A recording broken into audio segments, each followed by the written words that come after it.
അഷ്റഫുൽ ഖൽഖ് റസൂലുള്ളാഹി സ്വല്ലല്ലാഹു അലൈഹി വസല്ലമ തങ്ങളെ സദസ്സിൽ വന്ന് ഒരഅറാബി ഒരിക്കൽ പേരുകൊണ്ട് സംബോധന ചെയ്തപ്പോൾ അല്ലാഹു ആയത്തിറക്കി ലാ തജ്അലൂ ദുആ അർ-റസൂലി ബൈനകും കദുആഇ ബഅദികും ബഅദാ.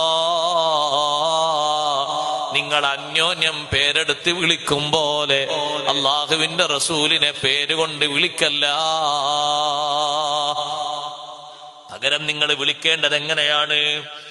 ആ വിളിക്കേണ്ട ശൈലിയും അള്ളാഹു പഠിപ്പിച്ചു തന്നു. വിശുദ്ധ ഖുർആനിൽ അള്ളാഹു തആല ആദം നബിയെ എങ്ങനെയാണ് വിളിച്ചത്? യാ ആദമുസ്കുൻ അൻത വസൗജുകൽ ജന്ന. നൂഹ് നബി അലൈഹിസ്സലാമിനെ അള്ളാഹു എങ്ങനെയാ വിളിച്ചത്? യാ നൂഹു ഇന്നഹു ലൈസ മിൻ അഹ്ലിക ഇന്നഹു അമലുൻ ഗൈറു സാലിഹ്. മൂസാ നബി അലൈഹിസ്സലാമിനെ അള്ളാഹു വിളിച്ചത് പേരുകൊണ്ടല്ലേ? ശുഐബ് നബി അലൈഹിസ്സലാമിനെ അള്ളാഹു വിളിച്ചത് പേരുകൊണ്ടല്ലേ? പേരെടുത്ത് വിളിക്കാത്ത ഒരു ഹബീബ് അള്ളാഹുവിന് ഒന്ന് മാത്രമാണ്.